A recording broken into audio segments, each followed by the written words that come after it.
प्रिय विद्यार्थियों, स्वागत है आपका हमारे YouTube चैनल वीर मिश्रा हिंदी एजुकेशन में।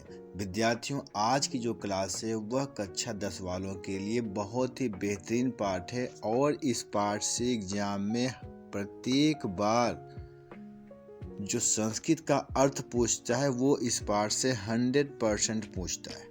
इसलिए आप सभी यह जो देशभक्त चंद्रशेखर जो पाठ है इसे आप लोग बहुत ही बेहतरीन ढंग से इसे आप लोग तैयार करना, क्योंकि एग्जाम में निश्चित रूप से इसमें से 5 प्रश्न के पैराग्राफ उसको आपको अनुवाद करना होता है और उसके बाद आपको इनमें से जो है प्रश्न उत्तर भी आते हैं, जैसे कि चंद्रशेखर का अस्थि है ना। इस प्रकार से बहुत सारे क्वेश्चन इसमें से आते हैं। तो इस पाठ को आप पढ़ोगे तो 10 नंबर आपको कोई रोक नहीं सकता। तो इसलिए क्या करो, आप इस पाठ को अच्छे से पढ़िए है और मैं इस पाठ को एक बार फिर से आप सबके बीच में इसे दोहरा रहा हूँ ताकि आप इस पाठ को बड़े ही बेहतरीन ढंग से आप पढ़ लीजिए।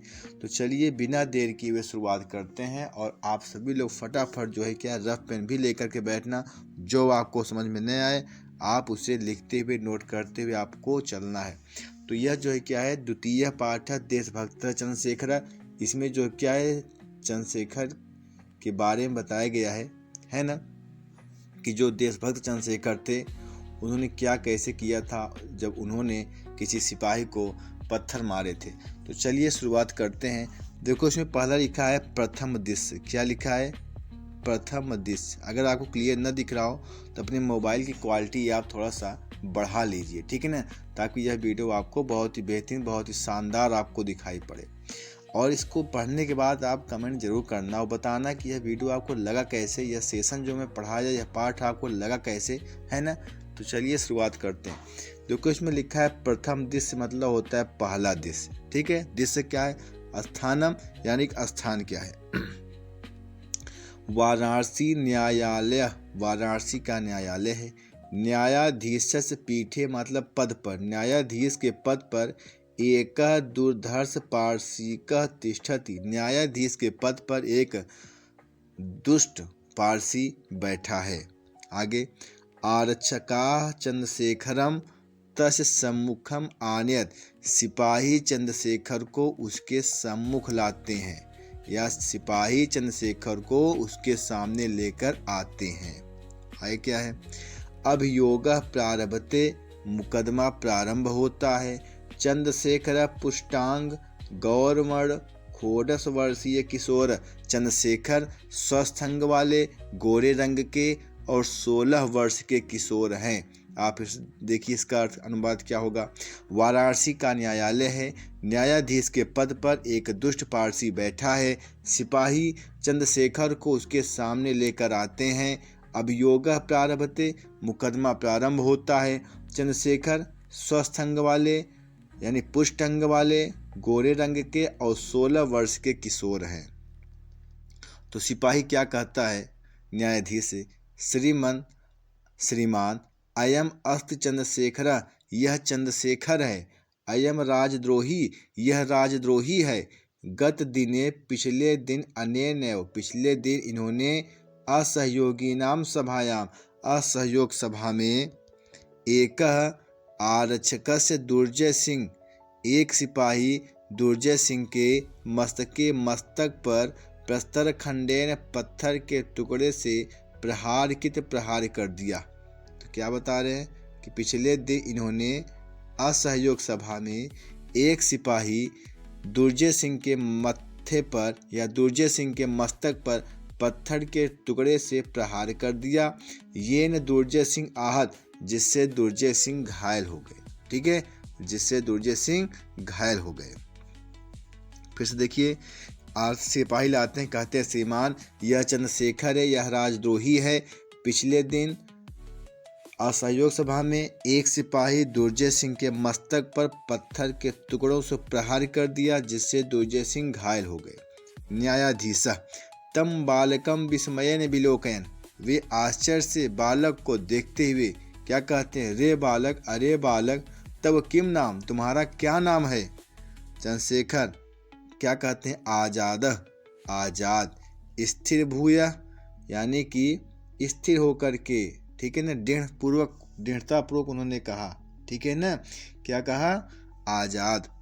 फिर पूछते हैं तब वह पितु किम नाम, तुम्हारे पिता का क्या नाम है?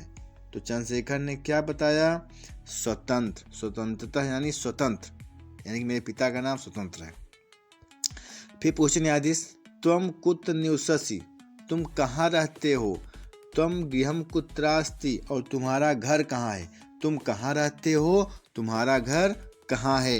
तो चंद्रशेखर क्या जवाब देते हैं, कारागार एवं मम गृहम, कारागार अर्थात जेल खाना ही मेरा घर है, जेल ही मेरा घर है, कारागार ही मेरा घर है। अब आगे चलते हैं। फिर लिखा है न्यायाधीश स्वगतम, यानी कि अपने आप में न्यायाधीश क्या सोचता है, क्या सोचता है कि दिशा प्रमत्त स्वतंत्राय अयम, यह आज़ादी के लिए कितना मतवाला है, यह आज़ादी के लिए कितना मतवाला है। फिर क्या बता रहे हैं, प्रकाशम, फिर वो प्रकाशित करता है, अर्थात वह कहता है, क्या कहते हैं वो न्यायाधीश क्या कहता है, अतीव धृष्ट उद्दंडश्चायम नवयुवक, यह बहुत ही दुष्ट और उद्दंड नवयुवक है, यह बहुत ही दुष्ट और उद्दंड नवयुवक है। अहम अर्थात मैं, इमम पंचदश कसाघातान दंडयामी, मैं इन्हें 15 कोड़े मारने का आदेश देता हूँ। यह नवयुवक अत्यंत धृष्ट और उद्दंड है, अर्थात अत्यंत दुष्ट और उद्दंड है, मैं इसको 15 कोड़े मारने का आदेश देता हूँ। फिर चंद्रशेखर क्या कहते हैं, नास्त चिंता, कोई चिंता नहीं, कोई चिंता नहीं। फिर देख लो, ठीक है ना, तो बता रहे हैं स्वगतम, अपने आप में न्यायाधीश सोचता है कि दश प्रमत्त स्वतंत्रताय अयम, यह आज़ादी के लिए कितना मतवाला है। प्रकाशम, फिर प्रकाशित करता है, अर्थात कहता है कि यह बहुत ही धृष्ट और उद्दंड नवयुवक है, मैं इन्हें 15 कोड़े मारने का दंड सुनाता हूँ। नास्ति चिंता, कोई चिंता नहीं। देखिए आपके आसपास आपके जानकार में जो भी क्लासरूम बच्चे पढ़ रहे हो, है ना, उनको भी आप बताओ ताकि वो भी अपने हिंदी की तैयारी अच्छा करें और नंबर 90+ लाएं, ठीक है ना। और उसी प्रकार से मैंने इंटर वालों की भी तैयारी अपने इस यूट्यूब चैनल के माध्यम से हम आप सबको पढ़ा रहे हैं, आप सबको बता भी रहे हैं, ठीक है ना। चलिए अब आगे चलते हैं। द्वितीयम दृश्यम, जो पढ़े वो पहला दृश्य था, है ना। अब जो बता रहे हैं यह क्या है, यह क्या है, द्वितीयम दृश्यम है, ठीक है ना। चलिए क्या लिखा है, ततः दृष्टिगोचरो, अर्थात तब दिखाई पड़ते हैं कौन, कौपीन मात्रावशेष फलकेन दृढ़ बद्ध चंद्रशेखर कसा हस्तेन चांडालेन अनुगम्यमान कारावाधिकारी गंडा सिंहस्य।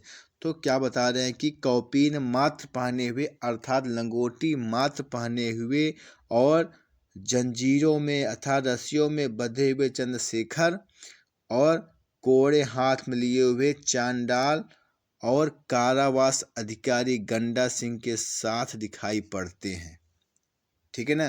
कौपीन मात्र पहने हुए और रस्सियों से बंधे हुए चंद्रशेखर, कोड़ों को हाथ में लिए हुए चांडाल और कारावास अधिकारी गंडा सिंह के साथ दिखाई पड़ते हैं।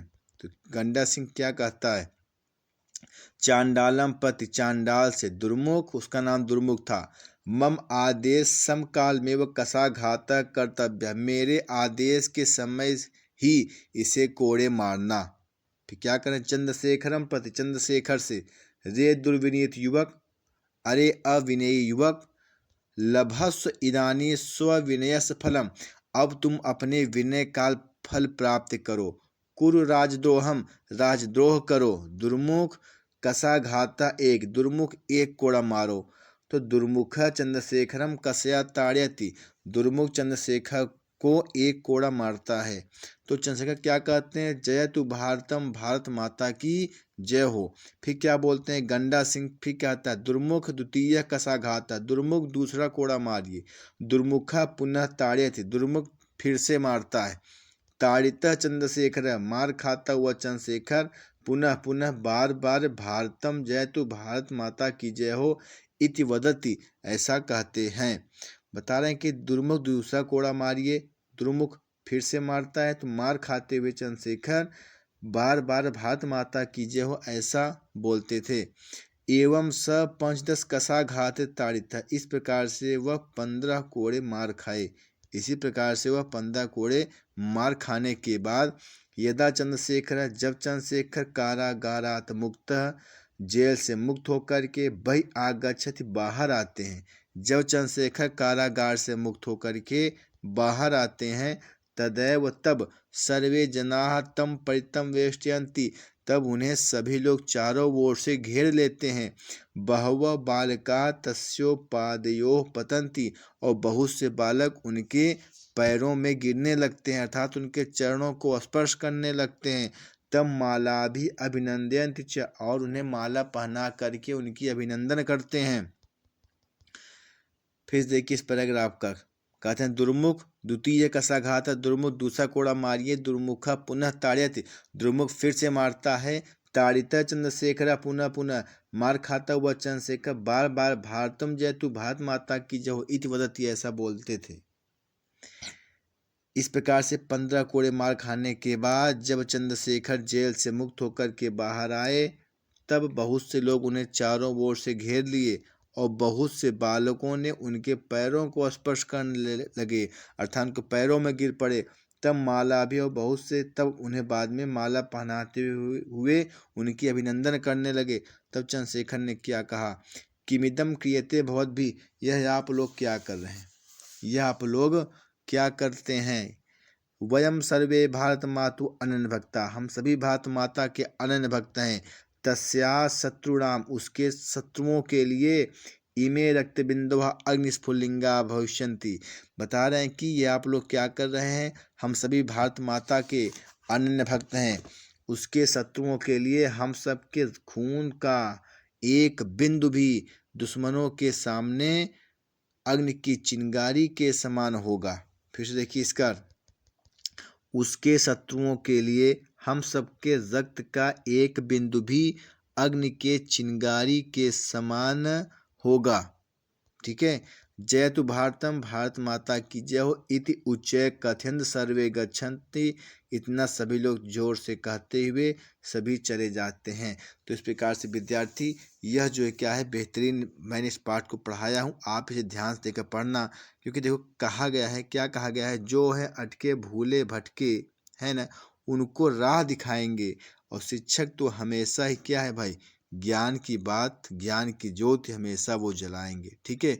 इस प्रकार से विद्यार्थियों, आप सबकी यह क्लास आज की समाप्त होती है।